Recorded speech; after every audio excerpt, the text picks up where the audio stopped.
సమయం చాలా తక్కువ ఉంది కాబట్టి నేను ఒక్కటే ముచ్చట చెప్తాను మిత్రులారా. పోయిన వారం వెల్దండలో రజిత అనే ఒక రైతు కూలి కుటుంబంలో కేసీఆర్ గారు మనందరి జీవితాలు బాగుపడాలని, మనందరి బిడ్డలు పెద్ద పెద్ద స్థానాల్లోకి పోవాలని ఆనాడు ఉమ్మడి ఆంధ్రప్రదేశ్లో కేవలం 300 గురుకులాలు ఉంటే 1000 గురుకులాలు చేసి ఒక్కొక్క బిడ్డ మీద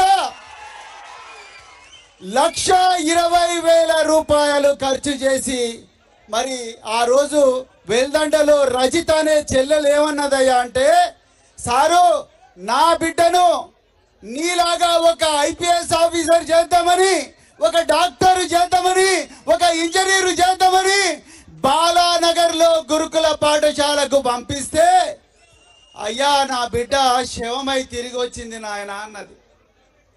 ఒక్కసారి అమ్మలారా అక్కలారా ఆలోచించండి.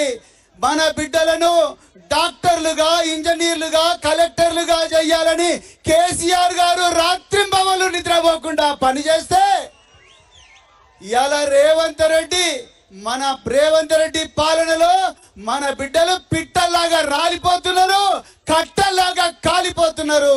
కేసీఆర్ కావాలన్నా రేవంత్ రెడ్డి కావాలన్నా? 2 చేతులెత్తి చెప్పండి. కేసీఆర్ కావాలన్నా రేవంత్ రెడ్డి కావాలన్నా? జై తెలంగాణ. ప్రవీణ్ కుమార్ గారికి ధన్యవాదాలు. అన్న కేటీఆర్ మాట్లాడిన తర్వాత మా పత్యనాయక్ గారు ఓట్ ఆఫ్ థ్యాంక్స్ చెప్తారు, ఏమనుకోదు. ఇప్పుడు నవతకు నాంది, యువతకు స్ఫూర్తి, మన భవిష్యత్ నాయకుడు మన కేటీఆర్ గారిని మాట్లాడవలసిగా కోరుతున్నాను. జై తెలంగాణ. జై తెలంగాణ. జై తెలంగాణ.